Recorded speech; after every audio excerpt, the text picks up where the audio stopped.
शुरू भारतीय reserve bank के गवर्नर ने एक बार फिर दोहराया है कि चालू वित्त वर्ष में विकास दर 10.5% रह सकती है। अप्रैल की अपनी मौद्रिक नीति की समीक्षा के वक्त ही उसने यह अनुमान घोषित कर दिया था। कोरोना काल में अर्थव्यवस्था का रुख लगातार नीचे की तरफ बना रहा। उसके पहले भी 4-5 तिमाहियों से आर्थिक विकास दर लगातार घट रही थी।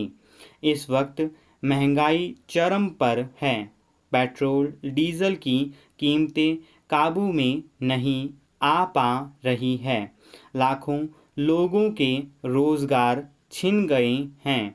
उनके पास रोजगार है भी उनकी आय घट गई है और नौकरीशुदा लोगों के वेतन में कटौती की गई है।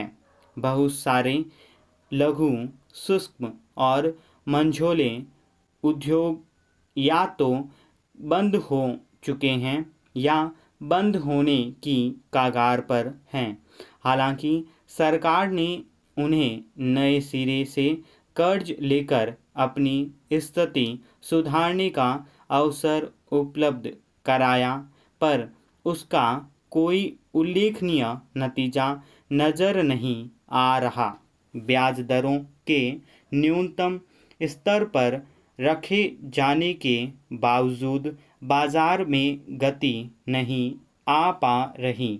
ऐसे में रिजर्व बैंक के आर्थिक विकास के अनुमान पर स्वाभाविक ही लोगों को हैरानी हो सकती है, मगर रिजर्व बैंक आर्थिक समावेशन की नीति पर चलते हुए इस लक्ष्य तक पहुंचने को लेकर आश्वस्त है। रिजर्व बैंक गलत तरीके से बिक्री, साइबर सुरक्षा, आंकड़ों की गोपनीयता जैसे जोखिमों को प्रभावी तरीके से दूर करने और वित्तीय प्रणाली को भरोसेमंद बनाने को लेकर प्रतिबद्ध दिखता है। इसलिए वह पहुंच, गुणवत्ता और उपयोग के आधार पर समावेशित सूचकांक तैयार कर रहा है। इसके पीछे उसकी मंशा समझी जा सकती है। पिछले कुछ सालों में व्यापारिक वाणिज्यिक गतिविधियों में असमानता देखी गई।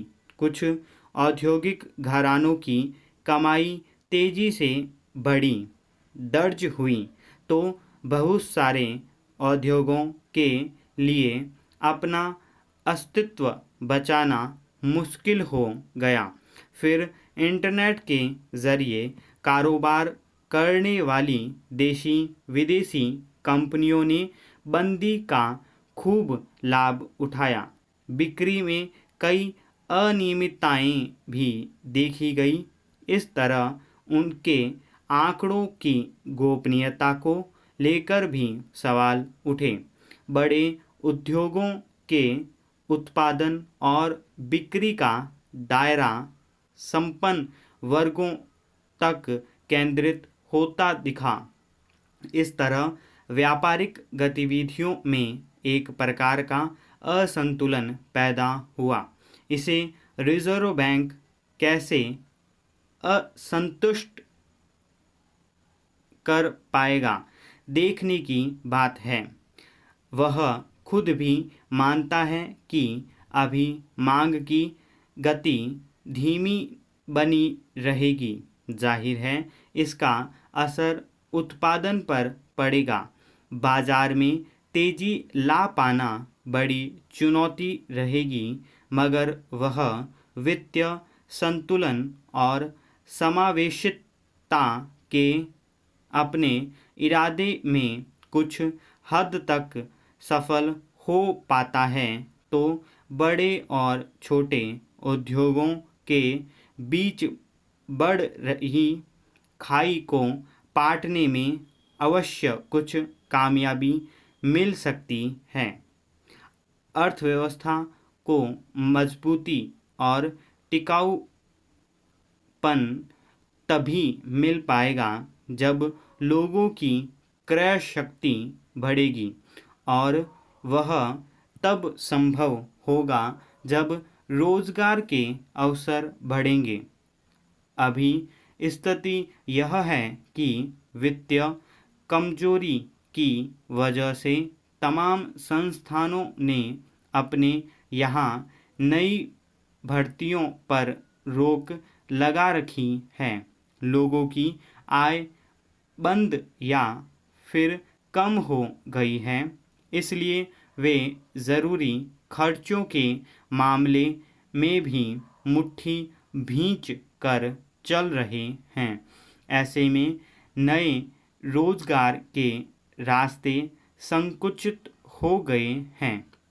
नए रोजगार के अवसर पैदा करने के लिए बड़े पूंजीपति घरानों के बरकस लघु, सूक्ष्म और मंझोले उद्योगों को मजबूती से खड़ा करना बहुत ज़रूरी है। इसके अलावा महंगाई रोकने के उपायों पर गंभीरता से अमल करना होगा। उम्मीद की जानी चाहिए कि रिजर्व बैंक की समावेशिता की नीति इस दिशा में कुछ सकारात्मक परिणाम दे सकेगी।